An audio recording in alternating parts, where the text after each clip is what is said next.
Hi, this is Don Devilak. You've reached the ninth video in the series going forward, preparing for sales. It's called The Right Salespeople, how to set up the right sales organization for your company.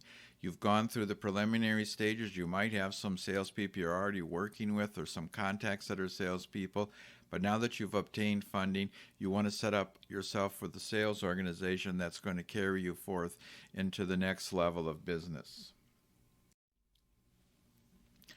Basically, the two main categories of sales are direct salespeople, and these are people who are actually your employees, and they're good for key accounts, they're good for private label deals, they're good for licensing deals.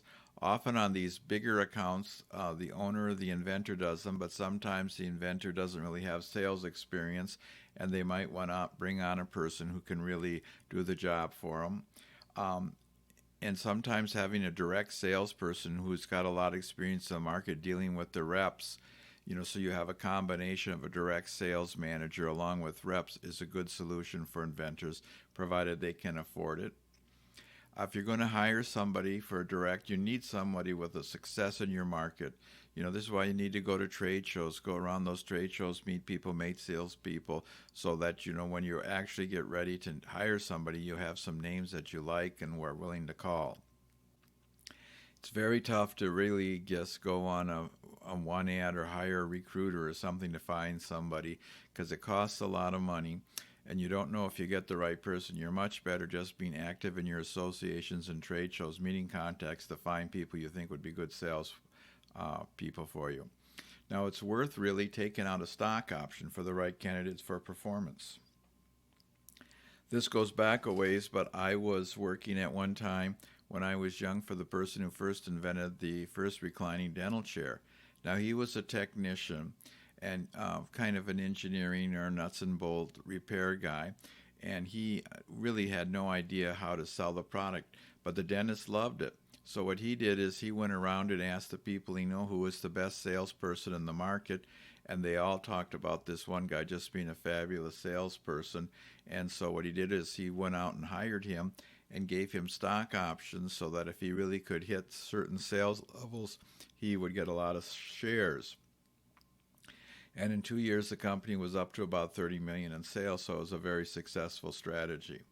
Now, the other choice is if you don't have a direct person is to use reps, and these are independent people in the marketplace. It's very common for inventors to use reps because they don't have enough money really to bring on a direct person. So if you hire a rep, you want them to be in the market. You need them to be able to eventually add 10% to their income. Now, what this really means is that a rep, he's got a line of other products he's out selling.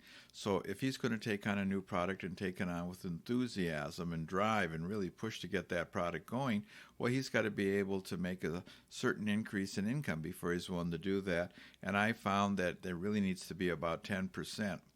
So you kind of have to structure your strategy and also your territories around the fact that you need a rep who can really make maybe at least 15,000 a year selling your product. And then that's good for you and that's good for him, and that's how you can both win. And of course, if you have a product such as those dental chairs and the salesmen really need training in the industry, make sure that you have reps that have the right training. Now, there's other ways to take products out to the market. You might be in an alliance with other manufacturers where you have a sales team. There are certain type of rep groups who have an integrated approach and maybe only take on 4 or 5 products that you might hook up with one of them, and you might hook up with some marketing groups who will take you to, for instance, licensing or doing other things like that that could help promote your product. But basically, the two choices are direct salespeople and reps. Now, when you're getting ready to start to look at it, you've got to look at what your strategy is. This is coming back from the video series on creating an introduction plan, and this is on the introductory video. But there we're talking about, and this is what you're looking at. You might be selling on private label, you might be selling licensing, you might be selling joint ventures, you might band with other companies, you might have some specialized sales approaches through other channels like QVC. So first start and take a look at what you really have. Now, and then you want to take a look at what salespeople are best for that strategy and what your finances are and also what your capabilities are. So, private label licensing. Now, people who have a lot of industry contacts, and usually there's some kinds of marketing groups or super rep groups who have the most contacts, who maybe are the best ones to do those deals. And instead of going out and getting a lot of reps, you just go and get the head guy or one of his chief cohorts to actually take your product out and talk to the different companies to set this up. If you're trying to get a private label deal, and you have contacts in the industry and you've been around a lot, you could do it on your own. Or if you just have a private label deal and you've gone out and you've met some key reps in the industry, you can have them help you. And you can work together, but you do most of the work. But if you don't have those contacts, you really need to have somebody in the industry who can help you get out there and meet the people. So you're going to look at these your approaches and what you need. So inventor salespeople can be great for the larger strategies, or you're going to have to get some salespeople that you select for the larger strategies. And again, you can offer stock options for performance. And what that means is you can say, look, if you can get these three companies to buy from us, then I'll give you 100,000 stock options to buy stock at like $1. So you don't ever want to give away stock options unless you have a performance qualifier. So your best bet, if you can, is to have a direct salespeople with a lot of experience who can do these bigger deals for you, unless of course you have the connections.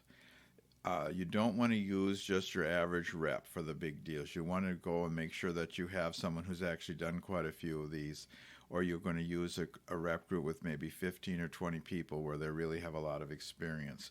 Once you start going to the trade shows and once you start reading the trade magazines, you'll pick up on these names of the people who have these capabilities.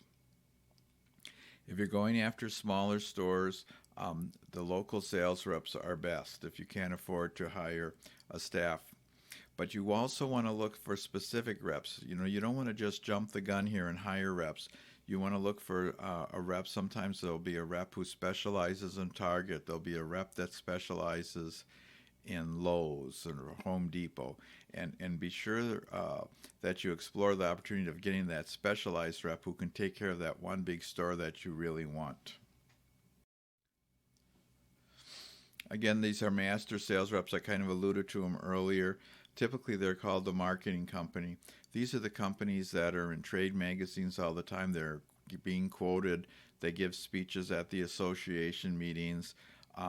They're really up, in the front of the industry, and they really know a lot of people. Well, often you can hire these people, especially if you want to make a big deal like a private label or a license agreement or something like that. And they sometimes require an upfront fee and sometimes require a pretty big commission. But if you're really not able to make those sales, you should really explore these people because they actually can make the deals. They have the contacts. I mean, they have to like the idea.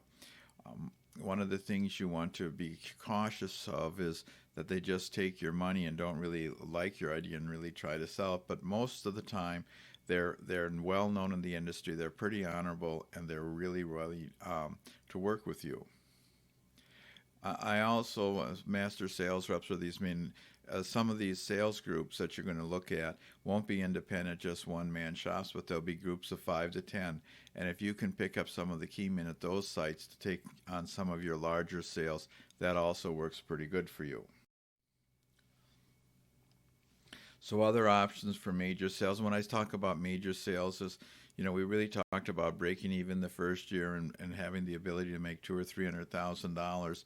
And you're going to have a few major sales, a few major outlets, some chains, and you're just not going to make it on individual stores. So you need to have the right people in place to make those deals for you.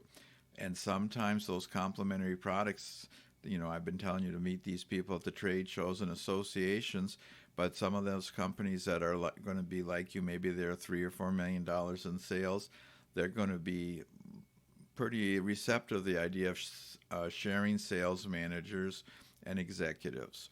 That way, you both kind of share in the cost, and it's not such a big burden for either company. Another good group to have for major sales is retired executives of major companies. You know, if you take a look at the association boards for, the last 10 years, and you look at some of those people who've been on the boards and then retire off the boards, if you can locate those people, often they'll maybe work 10 hours a week for you to help you make some of these major sales. And if you can find people who have helped other small to mid-sized companies, again, in the trade magazines, you'll hear this. The sales reps will know this in the industry if they've been around and listened to all the scuttlebutt, and you can find it often from the trade magazines. So you want to keep your ears open on who are people who can help you make these major sales. Now, another approach you might put into your plan, once you kind of cover your major sales, which you just don't overlook that, and pick your major sales targets too by what you can afford to make. If you have a really big order and you've done your work on obtaining funding, you'll know how to go back and get more money too, because you'll have made some contacts. But application-specific reps, for instance, there's QVC reps. All they do is sell products to QVC. Although QVC actually has shows and does things and is pretty receptive to inventors, some of these reps have proven to be helpful. You also have catalog sales. There's catalog sales reps who can take you out, again, as specialized. You have special reps that just sell to Walmart or Target or sell to Best Buy. Special reps just on Home Depot. So you want to look for these reps. And sometimes you can find them on the internet sites. When you just list that, sometimes you can find them in trade magazines, but sometimes if you do news searches in the internet sites for sales reps to Lowe's and do it in a news search instead of just the web search, then you'll get some articles that'll come up with, give you some names of these specialized reps that you can work with. And now you might also just, you're going to have a lot of possibilities. So if you have a hardware product, well, there's hundreds of hardware stores. There's little hardware conventions in every state. There's a lot of ways to get out and about, and if the reps really pick up on your product, you can sell a lot of them. So you might also want the independent sales reps or the sales rep group that maybe has 2 or 3 reps. If you're going to go this way, you want to make sure that the sales group already has a strong customer base. You want to make sure they have established credibility. You want to see if they're interested in exclusive. I mean, you don't want to give an exclusive right away, but you could say you'll give them a 1-year exclusive. If they hit $50,000 in sales, then you'll give them an exclusive. Again, if you get some good reps, put them on your advisory board. You need advisors so they really help you, and they help you avoid making mistakes. They help you, guiding you to the right decisions, and they can often guide you into how to make a bigger deal. The reps are looking for opportunities to add prestige to themselves. I mean, so this is why if you put them on their advisory board, then they can really get receptive and really help you out. Reps are also looking for an opportunity for an investment in a winning company. A lot of times the reps are retired, or I should say have left companies where they were sales managers, and they're getting to be like 40 or 50, and they're really interested in being with the winning company. So when you're looking and find a good rep, look at them, and not as though, boy, they're doing me a big favor, but work with them more that, hey, I'm really interested in working with you. We could be on my advisory board. I can work together with you, and maybe if you're really successful and do a good job, you can have some opportunities for sales options. We want to work with you together. So you can find sales reps many ways. Some of them are in trade magazines or trade show directories, or one-stop invention shop. We have rep lists for sale for $24.95. Usually there are about 100 and 120 reps that you can approach and see how you can do. Still, though, I'm far more encouraging you to go to the trade shows where you can actually meet these people in person, see what they're like, and really you'll look a lot more professional if you're really a part of the group and a part of the industry. As far as your requirements for what you want the sale rep, you want them in the market. You want them to sell complementary products. So these are different products that they're actually offering that are going to the same end user as yours. You want them to be established and have a firm sales base. You like them to have like 60 or $70,000 income, or even 100,000, because that means they have a strong customer base. You want to be sure you can add 10% to their income, or usually about $10,000 or $15,000. Make sure they really are passionate about your product and like it. Don't ever force it on a rep who's kind of lackluster, and try to get references for the reps to make sure that they really can do the job for you.